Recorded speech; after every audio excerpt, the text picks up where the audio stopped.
Greetings, traveler. I'm Nickelhypa, and I'm back on YouTube with a temporary emo haircut.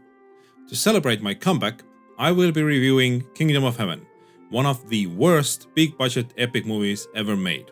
Now, I know everyone loves the Leper King's monologue, but apart from that scene, the movie is simply dreadful. It is so awful, in fact, that my friend Jimmy wrote to me advising against reviewing the film in detail. He claimed that watching the movie more than once could actually hamper my language skills. Now, I think he's being paranoid. It's a bad movie, but it's not that bad. Anyway, I'll be back in 2.5 hours after having seen the movie to share some of my thoughts. Hello, dear you, the viewers. I, Nickelhypa, I back, and I now for in-depth commentaries make and explain movie badness. To simple make my two big points, the movie have big problem too. I tackle now in beginning the two big problem, and then later I also tackling smaller tiny problems.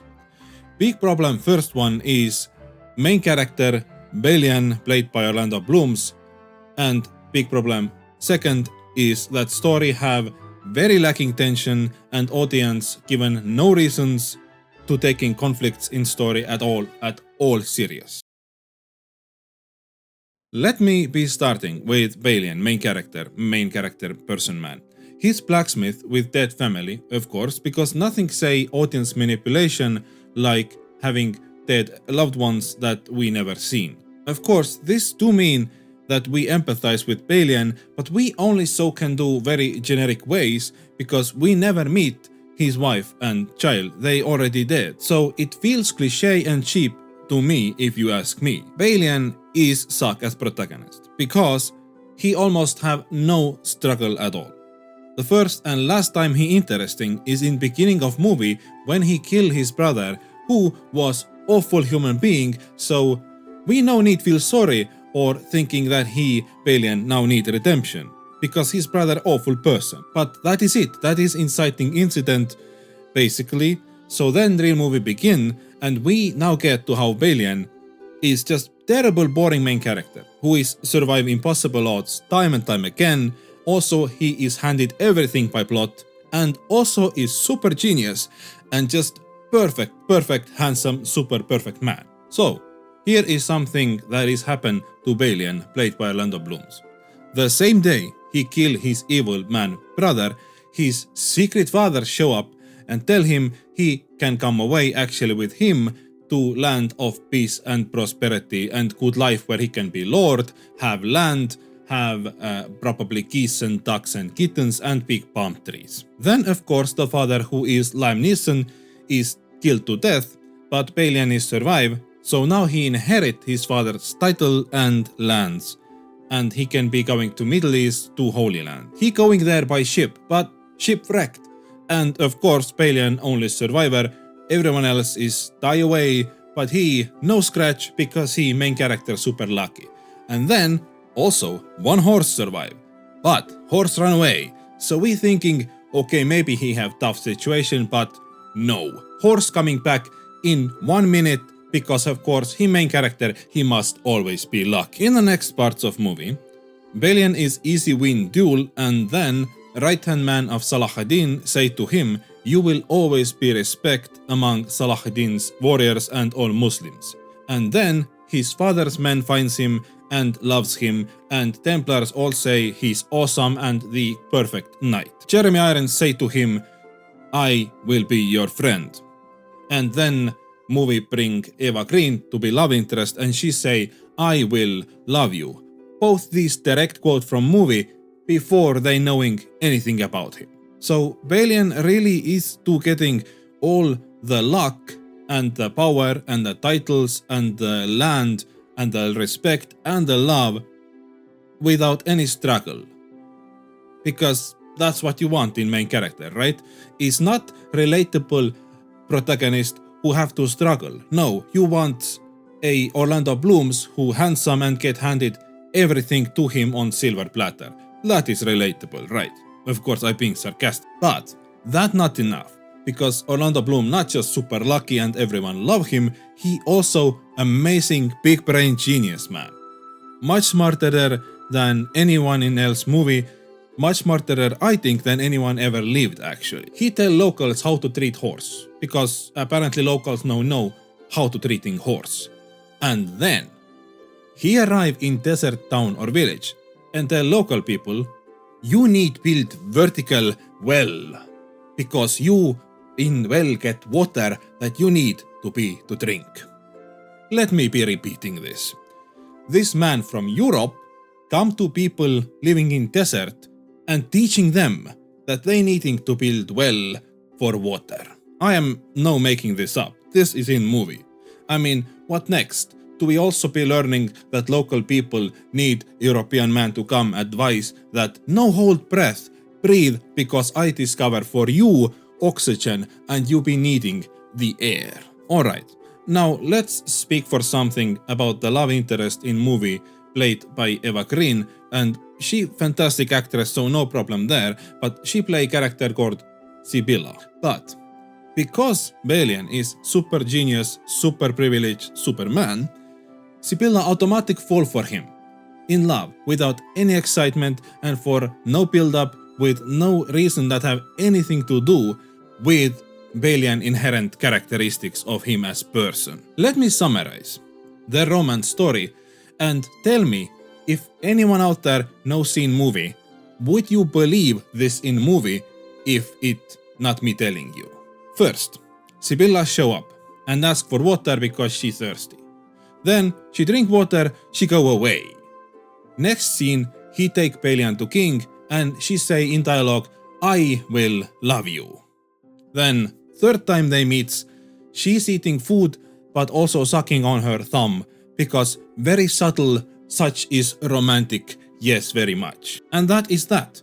After that, they do the fornication on God's holy land to where only Balian go to find forgiveness and redemption. Now I know certain that is good way to go about getting redemption, but what do I know? I know can teach people to build vertical well. So, Balian is suck as character because he is endlessly cradled in happy and success by plot and other character, but then is big twist time.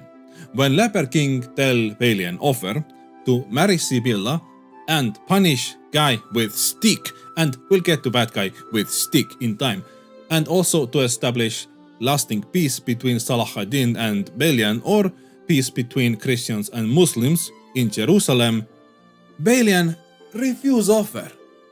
Maybe even he getting tired of endless privilege and being no struggling in life. But it also making no sense.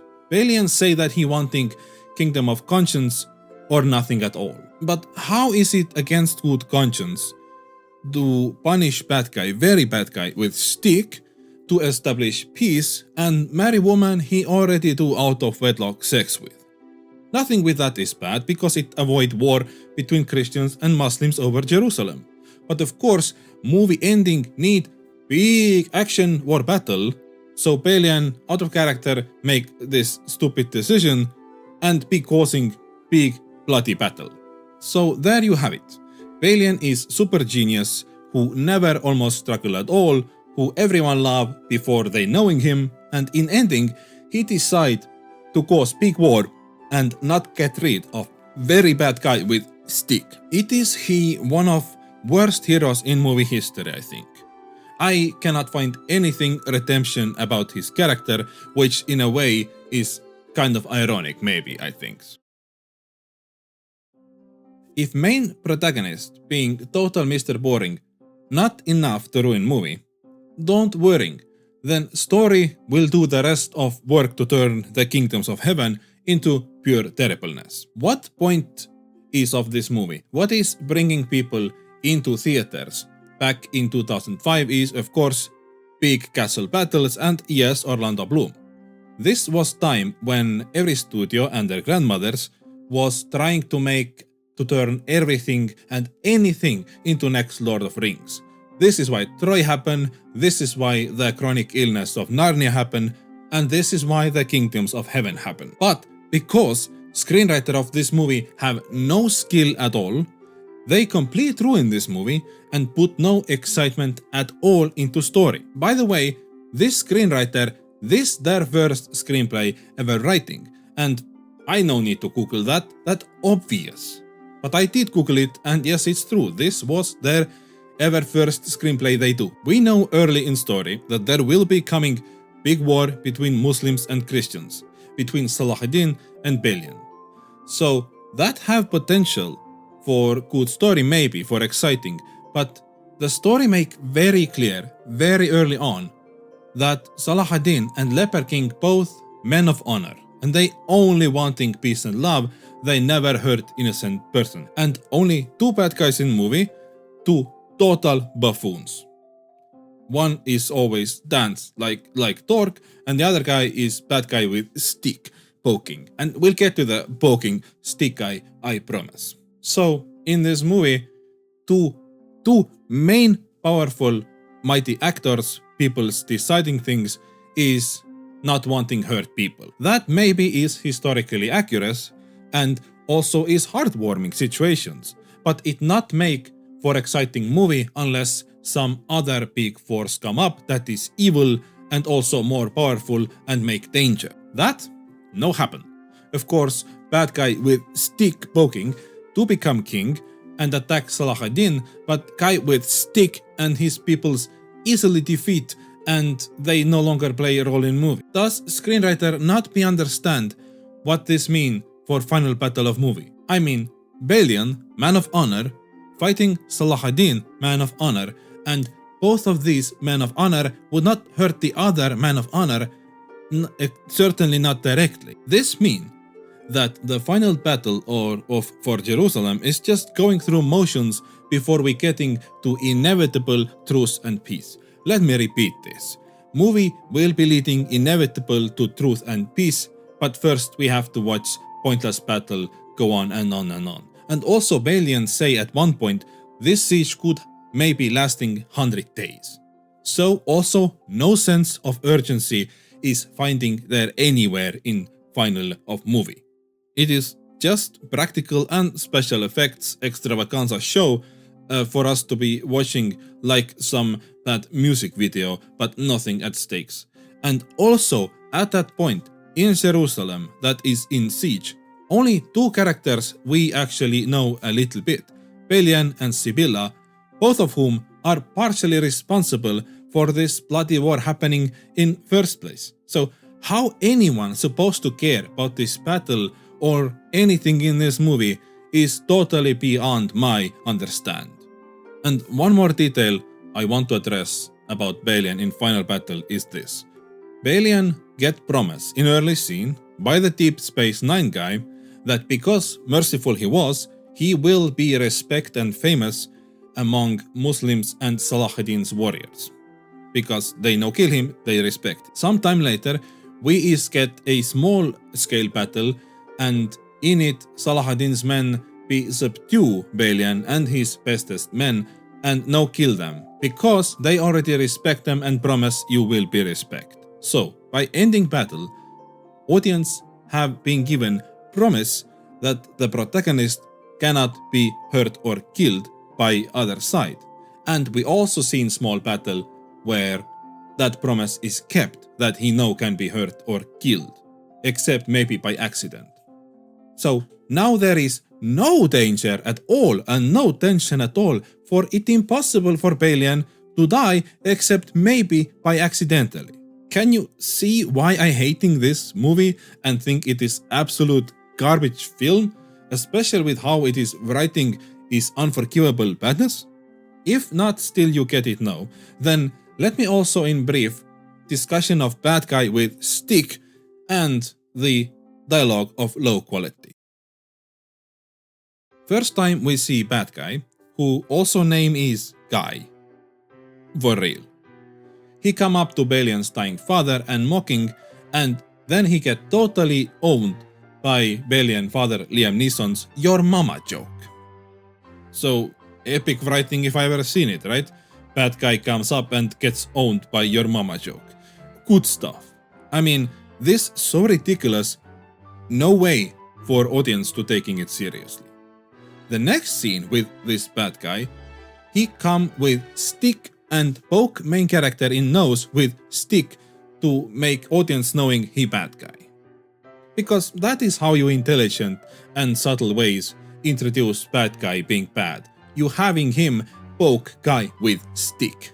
And then he say his name and please remember, because he having to beg audience to remember, and then he pokey more and then he go away. I not even sure I be exaggerating when I say this worst villain introduction scene I ever seen in big budget movie. It is that bad. This guy with stick pokey, he too over top evil to be taken seriously, and he also too silly to be taken seriously. So it's double crapness. There is no better villain in any other movies, I think. And his ally villain is also just as stupid, silly and pathetic. After these two total goofballs are get power, they of course go to battle, and first battle they immediately lose, one get humiliated, the other just get throat slashed and dies to death. I mean, if you gonna have villains this pathetic and pointless, maybe no have villain at all in movie. You know, instead maybe make movie with themes of religious themes and tensions, and how people with good intentions and sincere belief can be throwing into bad things and conflict that no one truly really want in heart. That could be good movie, but no, we no get that, and we also no get serious villain. So we get the boringest of both worlds, of both possibilities, of how this story could be excitement and actually go. I now give movie compliment, because there is good character and good scene in The Kingdoms of Heaven. I like the Leper King, and scene where he punish and discipline the very silly always dancing bad guy is very good scene. They have great costume, fantastic direction, and is powerful emotions and just very great scene. But Leper King also have bad dialogue like every other characters in movie have bad dialogues, because dialogues is where it really becoming very obvious that screenwriter think the audience we all idiots. When Balian is meet Leper King immediately in dialogue say, hey, I is leper, I suffering from the leperness. As if we, audience, could now figure this out with our only tiny pea brains. The king has mask, he has clear wound around eyes that is visible, and his hands are all bandaged up, so add to that time period and we knowing about leperness, and we can make educate guess very easy that that disease is leper. We no need him for to be saying in dialogue immediately that hi, I is leper. What does writer think audience sees? He think we see mask on king and we ask, oh, it's one of those masked kings, eh? Or we see bandage all in his hands and we asking, oh, is he cosplay mummy because he big fan of Brendan Fraser action comedy that be filming in same area? And this is just one examples.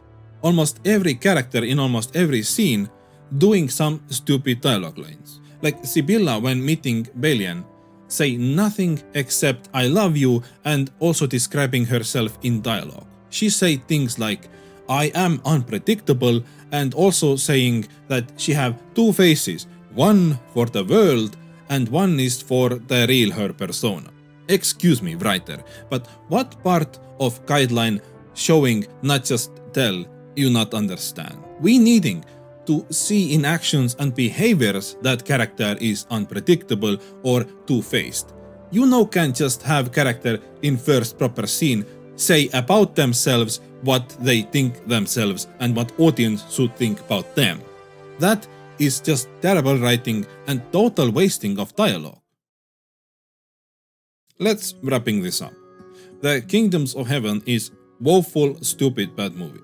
It have some nice set design and pretty good direction, but it is Ridley Scott by his standard quite basic stuff. The story is crapness, pure crapness, and the main character and all characters are just horrible in all the ways that is possible. This movie really it no need exist. It whole movie is one big waste of time, one big nothing burger, and also pickles that are in middle of burger. Also there's nothing. And I must honest be with you, when I reviewing this movie, it took me days and days to get through whole movie because I having to be taking regularly walks around house and in forest to recover brain power from that was damaged by how this movie is so bad made. That is all I wanting to say about this movie to you, dear viewers, and I also wanting to say to you, Jimmy, that no problem with my Englishness and you no worry for mine is grammatical still excellence. Thank you. That was no lie. Kingdom of Heaven seriously impaired my English skills, so it took me a full year to recover and to return to YouTube. But I have returned. Let me know what you think about Kingdom of Heaven and about my ramblings in the comments section if you have the time and desire to do so. Thank you for watching, may you always find great art to enjoy, and may you never run out of coffee and cookies.